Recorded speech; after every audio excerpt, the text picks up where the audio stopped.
ceremonial lamp.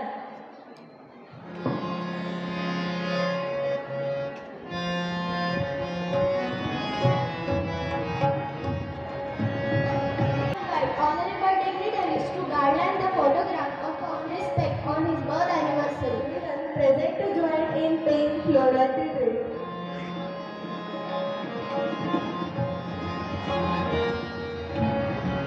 Maharashtra and had served the state in various important positions, including Deputy Chief Minister and as a Cabinet Minister handling several key departments over the years.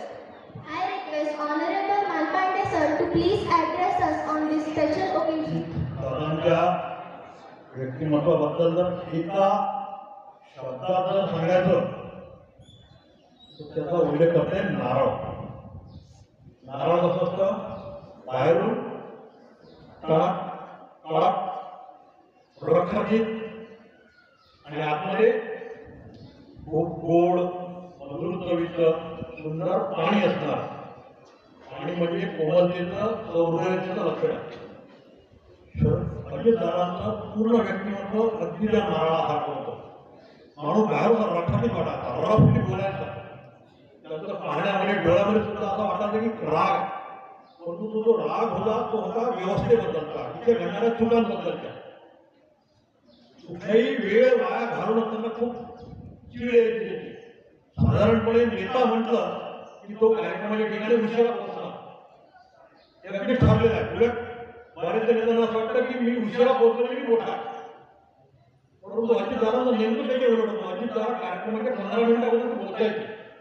खूप वेळा असं वाटते कार्यकर्ते सुद्धा जमा झाले नसायचे, इतका प्रॉम्प्ट होतो. त्यामुळे अशा माणसाच्या मनामध्ये राग होते की काय कल्पना काम म्हणजे काम. उगाच मंत्रालयामध्ये असताना खूप जणांना असं वाटतं की आपण साहेबाच्या जवळचे आहोत म्हणून मग मुद्दाम तिथून जायचं. किंवा काम न घेता तर म्हणून मला त्याच्यावरती पिढायचे.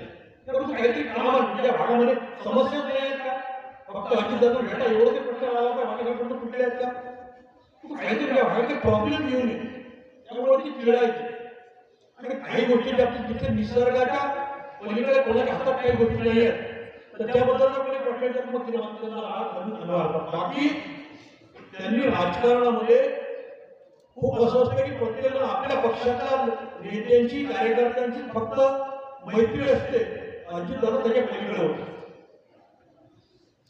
आपण सगळेजण एक दिवस आड का होईना पण भरपूर पाणी आपल्या घरात पोहोचत आहे. त्याला आपण 140 पाणी पुरवठा म्हणतो. 8 दिवस पाणी होतं, सगळ्यांनी बरोबर पाणी पाळलं होतं.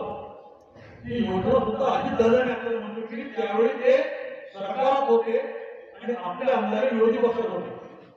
साधारणपणे सत्ताधारी पक्षाच्या कामाची विरोधी पक्षाच्या माणसाचं काम अडवायचं.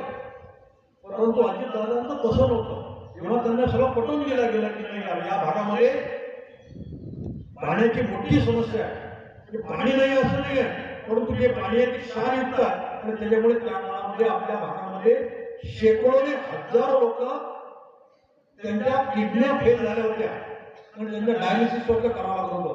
त्याचा त्यांनी डॉक्टर साहेब आमदार जे आहेत त्यांनी चांगला सखोल अभ्यास केला. कुठल्या गावामध्ये किती किडनीचे रोगी आहेत पासून तर डायलिसिस सगळ्याच अभ्यास केल्यानंतर सगळा 4 दिवस त्यांनी अजितदादांच्या समोर मांडला. तेव्हा अजितदादांनी लक्षात की नाही समस्या गंभीर आहे, इथे राजकारण करून नाही चालणार, हा आमदार विरोधी पक्षाचा म्हणून नाही चालणार, पण त्याने लोकांच्या समस्या करणार. आपण मंत्री काही राष्ट्रवादी काँग्रेस पक्षाचे नाही आहोत, आपण पूर्ण महाराष्ट्राच्या जनतेचे आपण प्रतिनिधी आहोत. असा भावना ठेवून त्यांनी 140 गावाची एक खूप आतापर्यंत पूर्ण महाराष्ट्रात एवढी मोठी पाणी पुरवठा योजना कधीच बनलेली नाही आहे.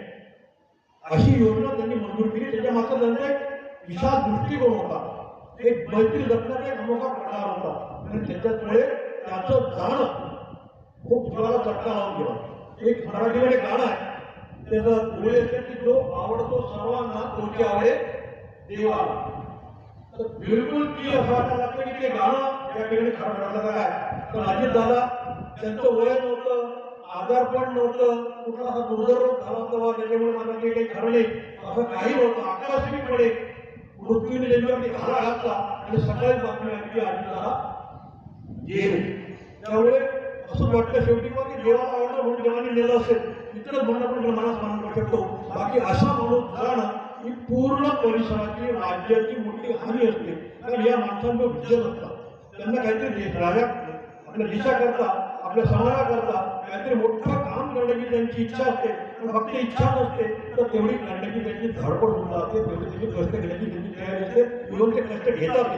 तो असा माणूस जाणं हे खूप मोठं नुकसान आहे आपल्या सगळ्यांचं. त्यामुळे त्या माणसाला जर आज आपण अॅनिव्हर्सरी साजरी करतो पण त्यासोबत आदरांजली श्रद्धांजली आपण करायची असेल तर ती त्यांच्यासारखं बनण्याचा तशी डिझाईन होण्याचा आम्ही प्रयत्न करू. हा जर आपण मनाची प्रतिक्रिया केली तर त्यांचा खऱ्या अर्थाने भारत अॅनिव्हर्सरी साजरी केली सेलिब्रेट केली असं होईल. त्याचं मग काय कार्यक्रम आहे कोरोना आलाय दिवा लावायचा आहे हार घालायचा आहे हे म्हणायचं चाललं जायचं आहे असं केलेली वर्तन होणार म्हणजे मुळात तो उद्देश तो नाहीच आहे. कारण त्या माणसाने ज्या पद्धतीने आयुष्य जगलं त्या पद्धतीने आपण त्याच्यात एक दशांश जरी 1/10 जरी आपण त्या पद्धतीने जगू शकलो तर आपलं जीवन निश्चितपणे यशस्वी होईल. की व्हावं त्यांच्याकडून ती प्रेरणा आपल्याला मिळावी अशी मी दादांच्या स्फूर्तीची प्रार्थना करतो. धन्यवाद. And service towards society. Once again, I thank our honorable dignitaries, all the teachers, and my dear brothers and sisters present for making this celebration meaningful. Let us end today's cultural program with great enthusiasm. Thank you all.